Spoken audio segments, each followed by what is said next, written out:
Welcome to the response room.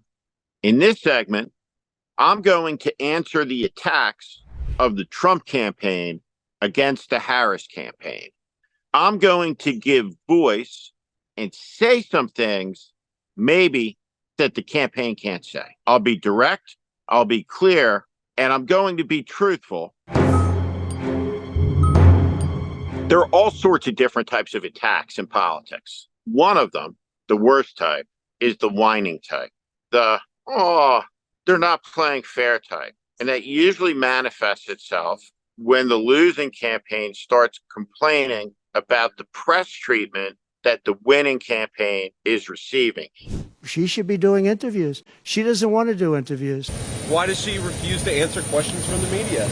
She's not doing any news conference. You know why she's not doing it? Because she can't do a news conference. She doesn't know how to do a news conference. She's not smart enough to do a news conference.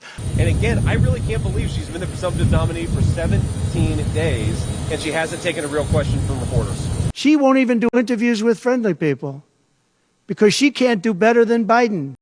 Now, specifically here, Donald Trump and J.D. Vance are complaining that Kamala Harris hasn't done enough news conferences with the American press. The answer to the criticism is to laugh and laugh some more and some more after that, and to feel no pressure whatsoever. The vice president should speak and engage with the journalists who have demonstrated competence, have demonstrated fairness, have demonstrated integrity, and demonstrated trust, which surely she will do after the convention.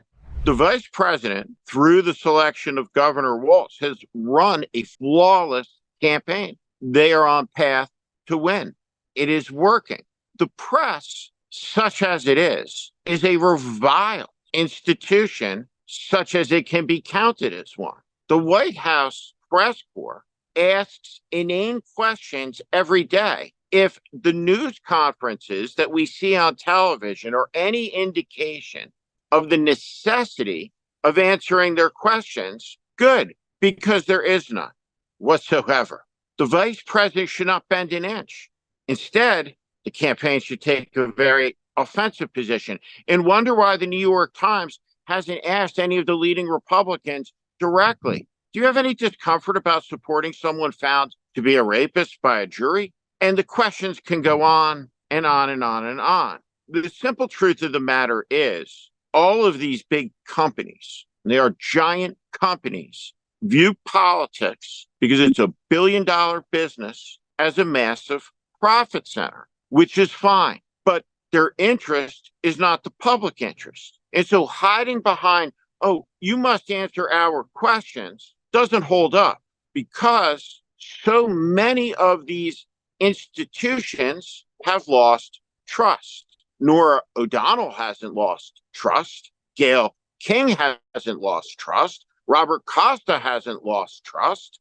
There are lots of people who haven't lost trust, but standing up and answering questions, that theater, that spectacle, well, it's Trumpian, and it doesn't quite fit the vice president's style. She'll do what she wants to do when she wants to do it, and that's how the campaign needs to operate, because the stakes are enormous. She answers and engages with the American people every day, and the American people like what they're seeing.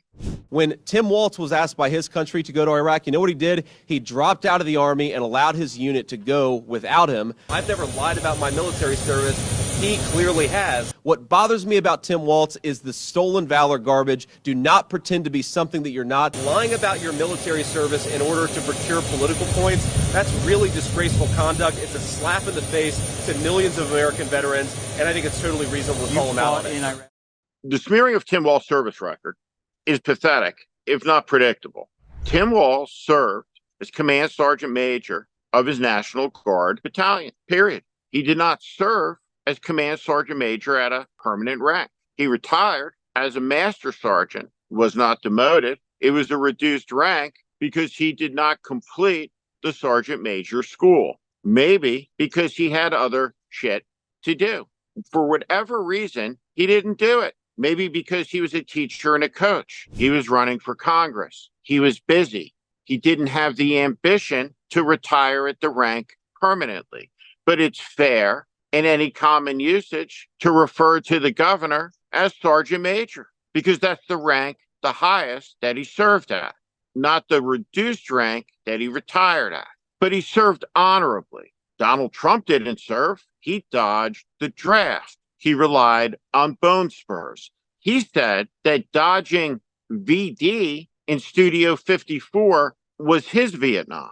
Donald Trump wanted wounded warriors wheeled away out of his sightline, out of his Trumpian presence, because he thought it was a bad look. He wouldn't go to an American cemetery. He stood in Arlington, the nation's most hallowed ground, and he said to his chief of staff, a retired Marine general, what was in it for them? He denigrated John McCain's service. He asked the military to open fire on peacefully protesting Americans. He has threatened to deploy the American military. There's a recruiting crisis. The Army, the Navy, the Air Force, the Space Force all need recruits. Does anybody wonder why there's a recruiting crisis when you see the constant denigration of service by people like Trump who cheapen it through their demagoguery? It's grotesque. Tim Walz wasn't an officer, wasn't a general. He was a master sergeant serving as sergeant major. There's nothing to attack. He did nothing wrong. Service was good. It was decent. It was right. It was honorable. It was filled with integrity. Shame on Donald Trump and J.D. Vance. I'm Steve Schmidt.